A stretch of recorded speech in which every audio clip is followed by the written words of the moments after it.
আসসালামু আলাইকুম, আমি তন্নি বলছি কানাডা মন্ট্রিয়াল থেকে। কেমন আছেন আপনারা সবাই?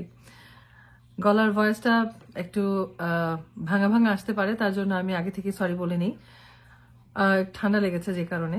আজকে আপনাদেরকে আমার লাইফের একটা খুবই খুবই মানে কি বলবো এটাকে, স্ট্রেসফুল বা জয়ফুল যেটাই বলেন না কেন, এমন একটা ঘটনা আপনাদের সাথে শেয়ার করতে যাচ্ছি। তো এটা হচ্ছে সিটিজেনশিপ এক্সাম নিয়ে আমার ঘটনাটা এরকম। আমি পিআর পেয়েছি অনেক আগে। পিআর হোল্ডার হওয়ার পরে, আমার পিআর হওয়ার অনেক বছর পরে আমি সিটিজেনশিপ অ্যাপ্লাই করেছি। তো আমার রিলেটিভ ফ্রেন্ডস সবাই আমাকে বলছিল যে কানাডা এমন একটা দেশ যে ওরা পরিস্থিতি অনুযায়ী অনেক কিছু, অনেক সিস্টেম পরিবর্তন করে ফেলে। তো কেন তুমি তোমার সিটিজেনশিপটা অ্যাপ্লাই করছো না? কিন্তু ওই যে একটা এক্সাম দিতে হয়, ওই ভয়ে আমি আসলে দিতে চাচ্ছিলাম না এক্সামটা। আর ভাবছিলাম আজকে দিব, কালকে দিব, এরকম করতে করতে অনেকটা বছর কেটে গেছে। তো ফাইনালি আমি ডিসাইড করলাম আমি সিটিজেনশিপ এক্সাম দিব, আমার সিটিজেন সার্টিফিকেটটা তুলবো। তো এটা একটা লং প্রসেসিং এর মধ্যে দিয়ে যেতে হয়। আগে এমনটা ছিল, কানাডাতে যারা পিআর হোল্ডার হয়েছেন তখন এমনটা ছিল যে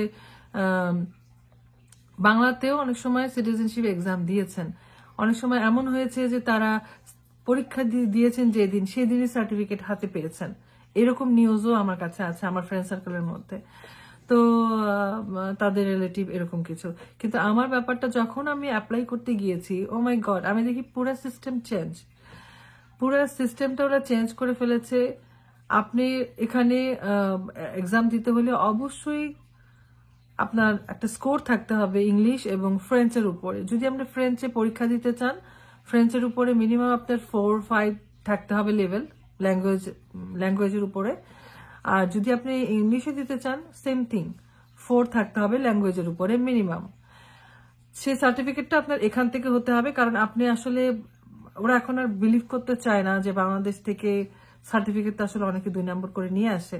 তো ওরাই চায় যে এখানে আপনি চলার মতো বা কথা বলার মতো, কাজ করার মতো ইংলিশটা আসলে কতটুকু জানেন।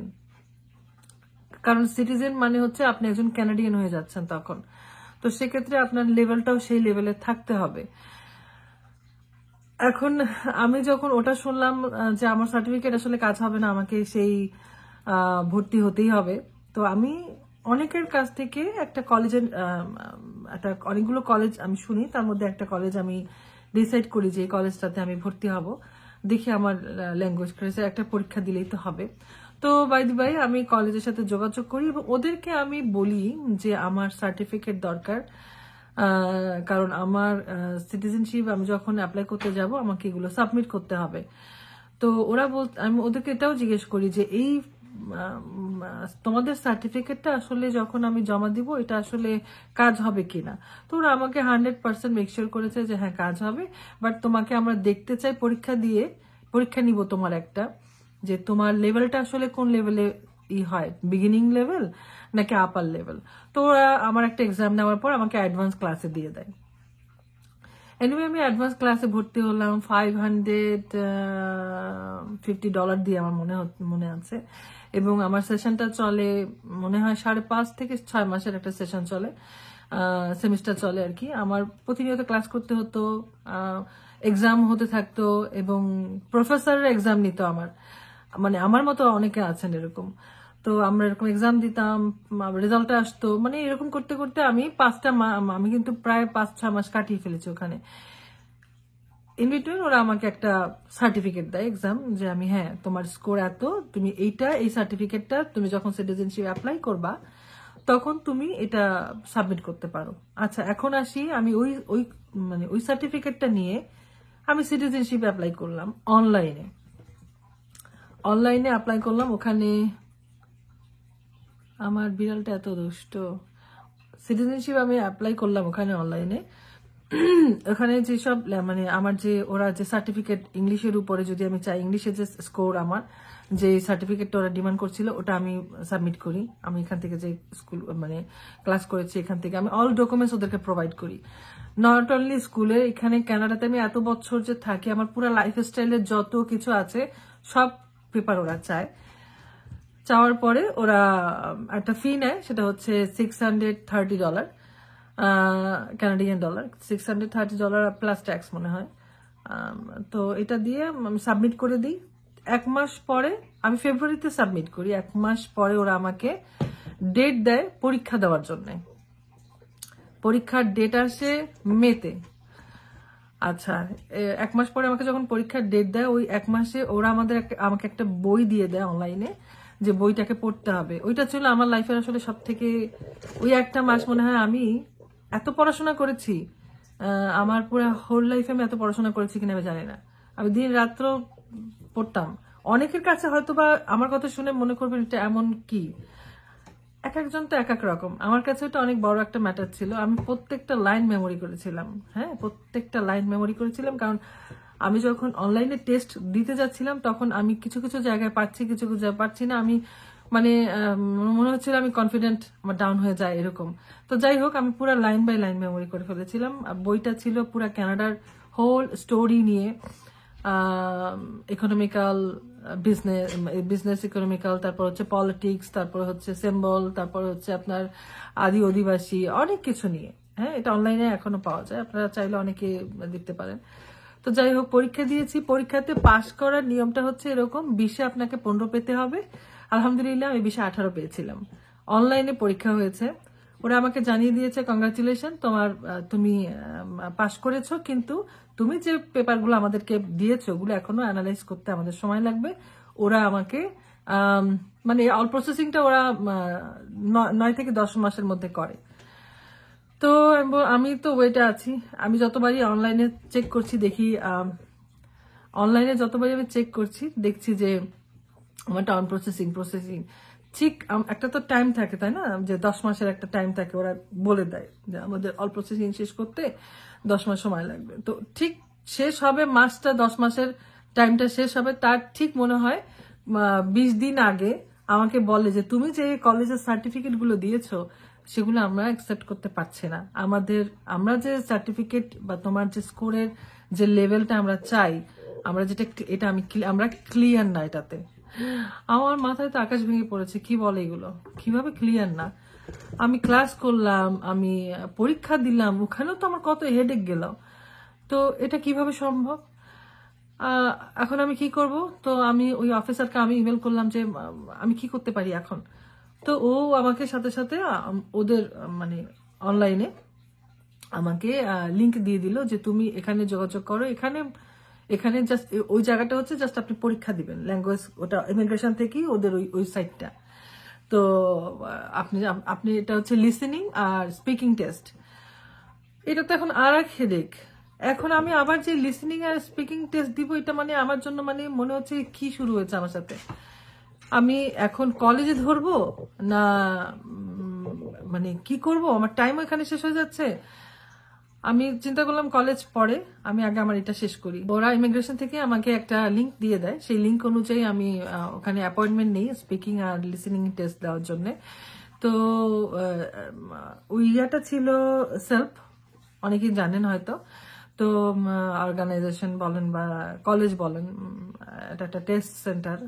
তো যাই হোক, আমি ওখানে পরীক্ষা দিই। ওখানেও আলহামদুলিল্লাহ আমার খুব ভালো রেজাল্ট আসে। আমি 7 পয়েন্ট পেয়েছিলাম সামথিং। তারপরে মানে 2 দিন পরেই তো আমাকে রেজাল্ট দিয়ে দেয়। ওই রেজাল্টটা আমি ইমিগ্রেশনে আমি সাবমিট করি, ওরা ওখান থেকে সাবমিট করে দেয়।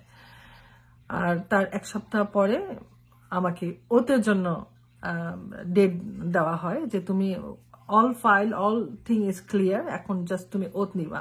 ওথটা হচ্ছে আপনার শপথ নেয় যে আপনি একজন অ্যাজ এ ক্যানাডিয়ান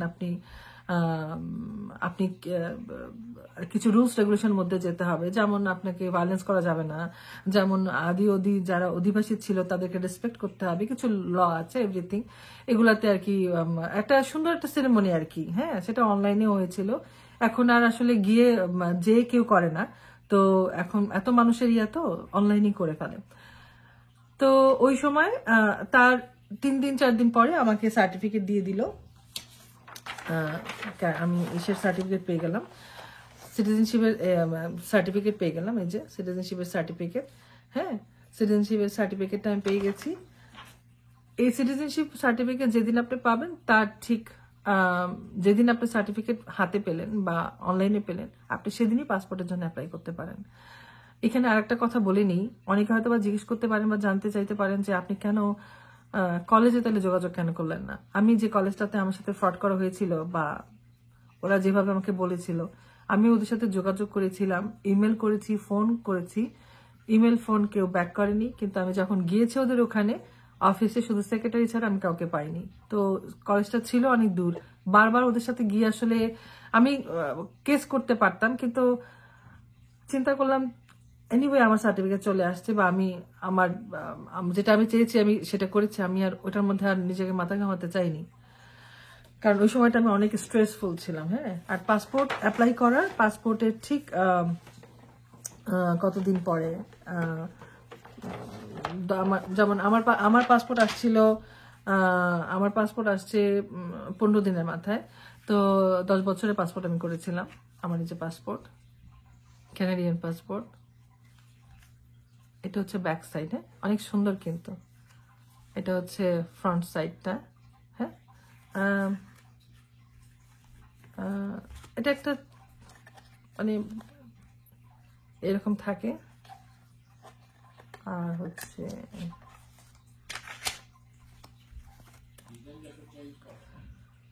ওরা কি হয়, প্রতিনিয়ত ডিজাইন চেঞ্জ করতে থাকে। হ্যাঁ, ডিজাইন, মার্ক, কালার, এই যে, হ্যাঁ, এই যে। তো আর এটার মধ্যে পেজগুলোর মধ্যে এরকম থাকে, মানে ওদের যত কালচারাল ছবি টবি গুলো আর কি এরকম থাকে, যেমন বাংলাদেশি পাসপোর্টের মধ্যেও থাকে। আমার এটা আগে ছিল অন্য কালার, এটা লাইট ব্লু টাইপের, এটা এখন ডার্ক নেভি ব্লু বা একদম ব্ল্যাক ব্ল্যাক করে ফেলেছে এরকম। সুন্দর।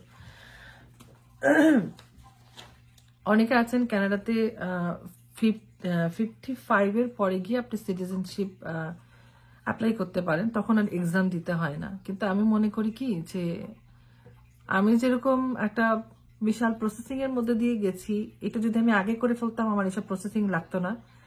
তো যারা ওয়েট করছেন যে না 55 হবে তারপরে গিয়ে করব, তখন দেখা যাবে নতুন কোনো চমক আসছে। তো একটু কষ্ট হলেও অ্যাপ্লাই করে পেপারটা উঠায় নেবেন। আপনাদের আমার এই কঠিন ইটা বললাম, আমার মনে হয় আসলে আমার একটা বিড়াল আছে, আমাকে অনেক ডিস্টার্ব করছে, অ্যাটেনশন চাচ্ছে, অ্যাটেনশন দিচ্ছি না এই কারণে। তো আপনাদের সাথে শেয়ার করলাম আমার অভিজ্ঞতাটা। ভালো লাগলে কমেন্ট করে জানাবেন, আর সবাই ভালো থাকবেন। শরীরের সুস্থতা কামনা করছি। অনেক অনেক ধন্যবাদ। আল্লাহ হাফেজ।